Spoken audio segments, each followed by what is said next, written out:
wonderful first day of the monsoon, I extend a nice, wet and lush green salute to all of you.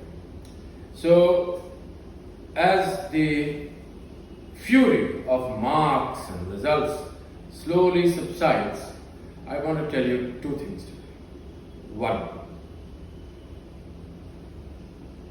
it doesn't really matter that you did not top. I told you that day before.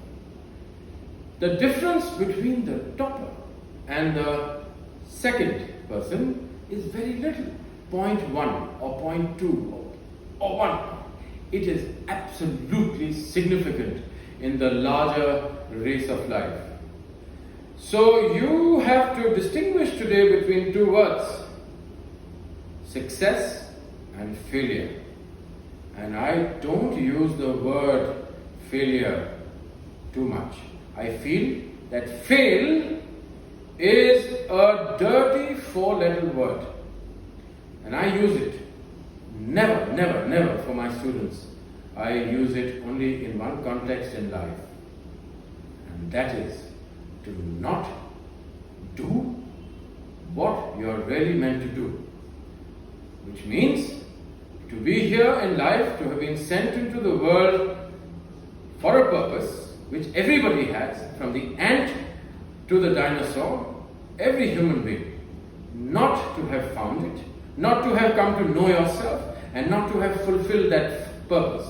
So if you've not done that, then I use that word only in that context, fail, just in one context.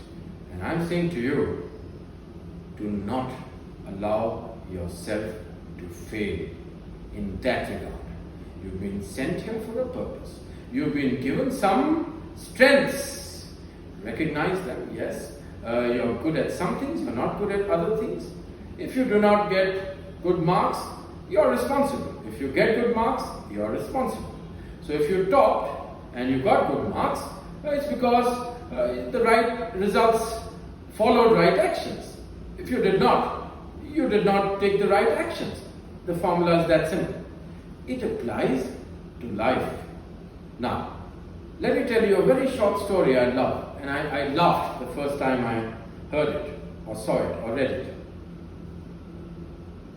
It's about a man who was told that if he went 100 miles north, he would be given an appointment which would make his life prosperous, healthy, happy, forever. And he had to reach there in 4 hours.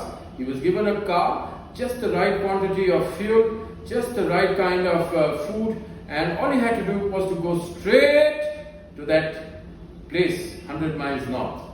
And you know what he did? Exactly what most of us do. He chose to go first 15 miles south, and then 40 miles east, and then 50 miles west. And by the time he reached 100 miles north, where his appointment with destiny was waiting, it was too late. That's what I mean with right actions bringing the right results. If you're not doing well in life, if you're not getting what you want, don't blame God, don't blame your neighbors, don't blame the system, don't blame your parents, don't blame your spouse. Examine yourself. You just are not taking the right actions in the right direction.